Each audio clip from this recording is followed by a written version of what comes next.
Welcome back to the Sidetrack Railroad and designing a 24-volt, 7.5-inch gauge Ride-On Locomotive. Part 8, CPU. Now this is where it all starts to come together. The main control unit needs to connect to our power unit, our motor control units, and interface with our additional sound, light, and brake expansion units.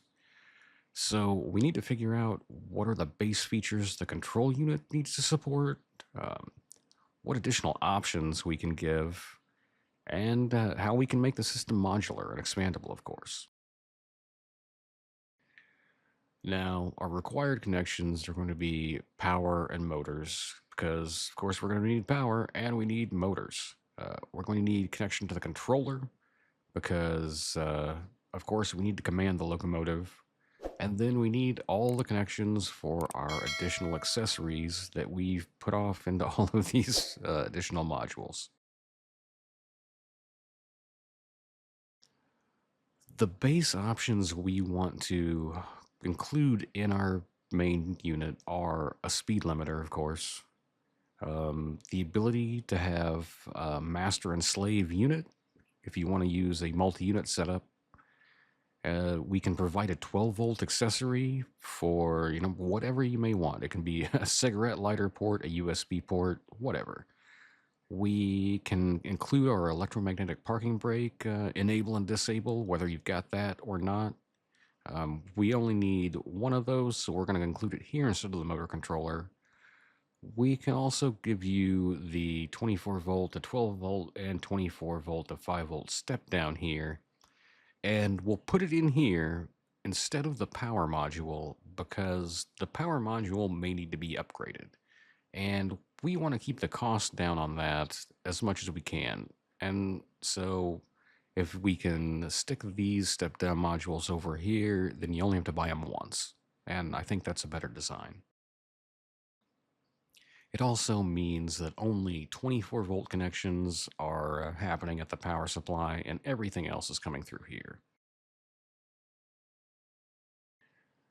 We're going to need our power connection, of course, the light module connection, the brake module connection, the sound module connection, the controller connection, a connection for electromagnetic brake, and our 12-volt accessory connection.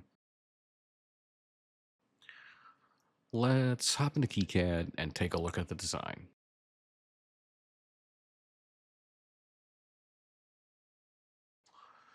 So here we are checking out the design for our CPU in KiCad.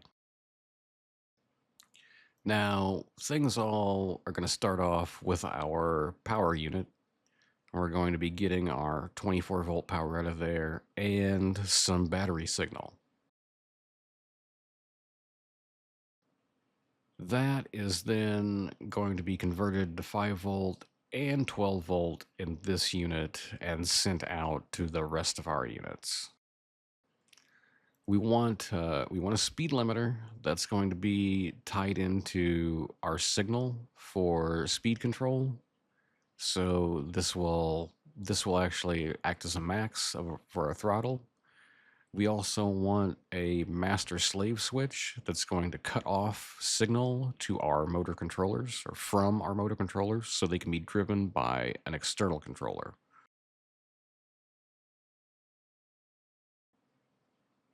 Over here, we're going to, instead of piping the forward reverse signal all over the the system, we're going to convert it here with a relay and send our own 5 volt forward and reverse signal to our other units.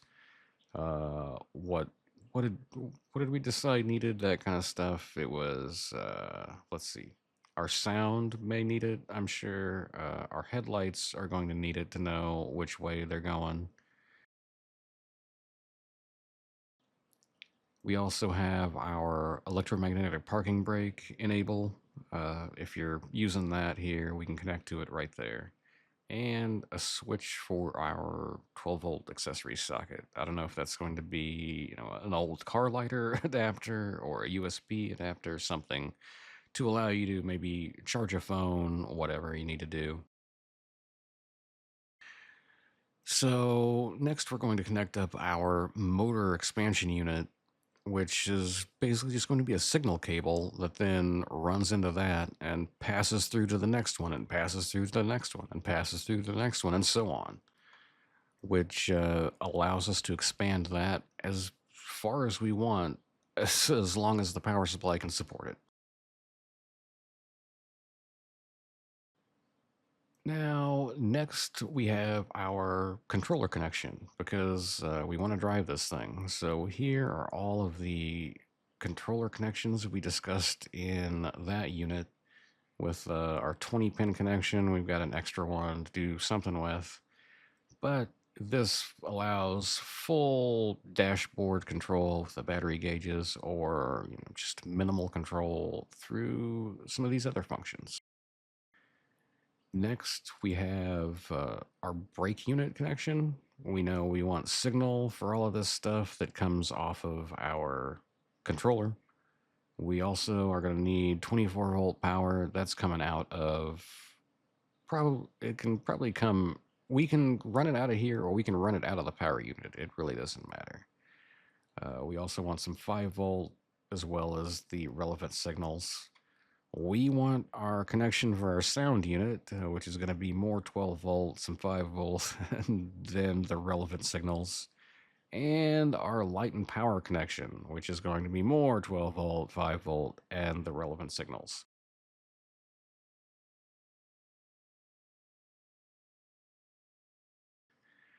And that turns this thing into just a big box of plugs, pretty much. You'll be connecting to power, you'll be connecting to motors, you'll be connecting to the controller, which I'm sure this will work out to be a wiring harness where you're going to have a front connection on your engine, a rear connection on your engine, and then a middle connection where this all plugs into the unit. And that way you have signal going forward and backward if you need it. That way, the same controller cable could function as a multi-unit cable from a front unit. You can just flip your slave switch and have all your signal from a main unit sent back to a subunit.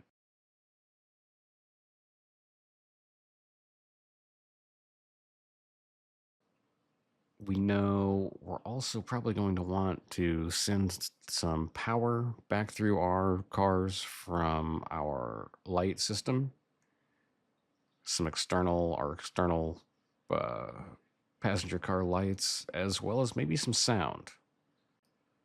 So there will probably be a secondary connection cable that will allow you connect up to cars, passenger cars, freight cars, and then a wiring harness to run through those all the way to a caboose. But I think that does a pretty good job of taking care of all the connections you would need to tie all this together into a full system that can run a ride-on locomotive.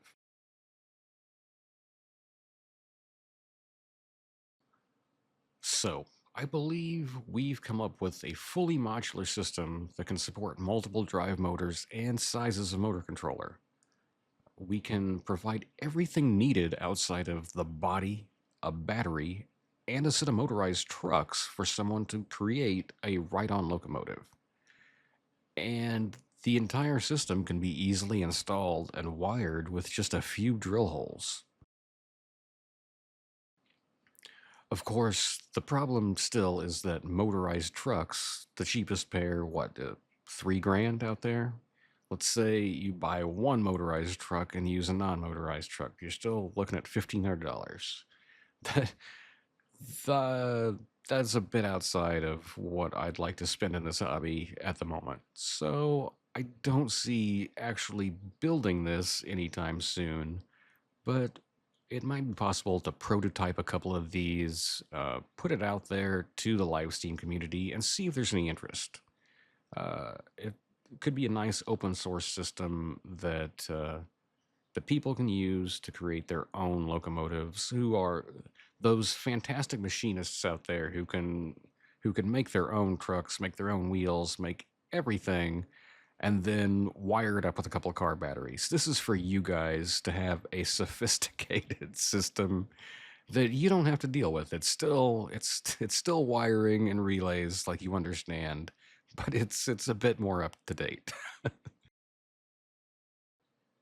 Thank you for joining me while I explored what it would take to design a system to control a 24-volt, 7.5 inch gauge ride-on locomotive.